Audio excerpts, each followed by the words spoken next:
Ahibati fillah, sudah kita bahas sebelumnya. Yang pertama terkait motor dan bahan bakar. Begitu pula terkait manusia dan asupannya.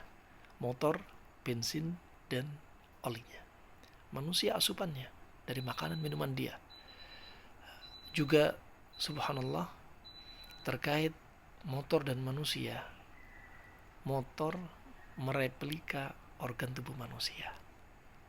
Terkait fisiknya, motor ada lampu, kita ada mata.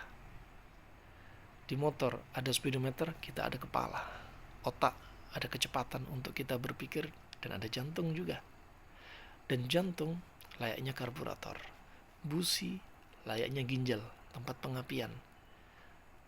Radiator seperti paru-paru. Subhanallah, kabel-kabel pada motor layaknya saraf.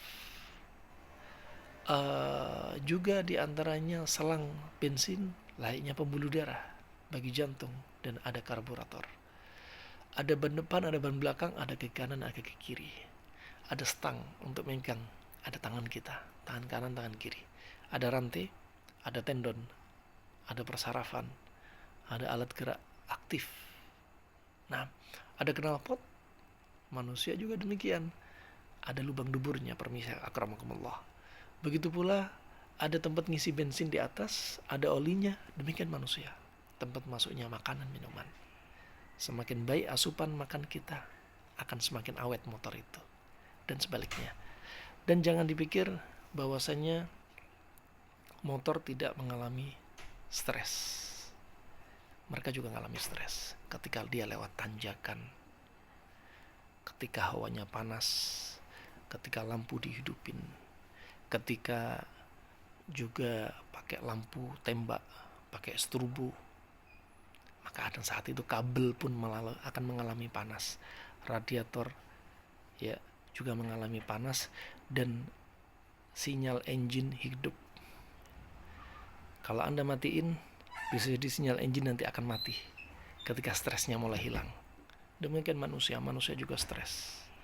Besi aja, bahan besi ini bisa mengalami stres dari kabel, bahan besi, apalagi manusia yang punya sense, punya perasaan, punya hati. Nah, punya jiwa.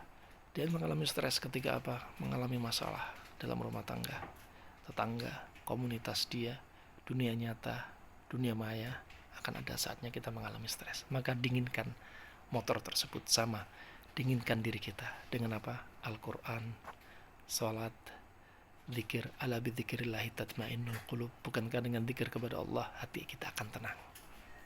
Inna salata tanha 'anil fahsya'i wal munkar. Sesungguhnya dengan salat itu akan mencegah kita dari perbuatan keji dan mungkar. Rilekskan hati Anda, rilekskan perasaan Anda.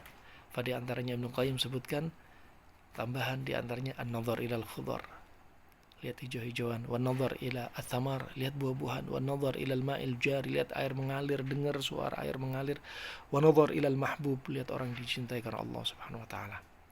Nah, salat 5 waktu, berjumpa dengan orang-orang dicintai karena Allah Subhanahu wa taala di masjid.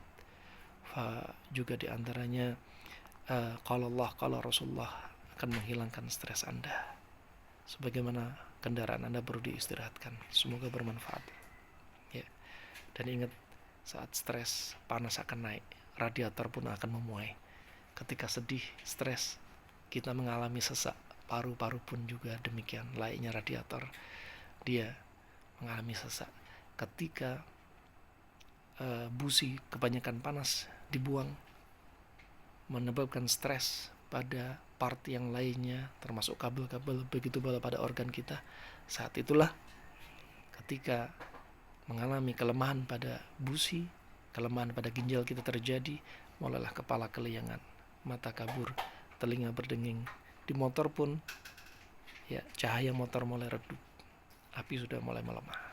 Nah, begitu pula ekstremitas akan gemeter ya, dan seterusnya. Semoga bermanfaat. Wassalamualaikum warahmatullahi wabarakatuh.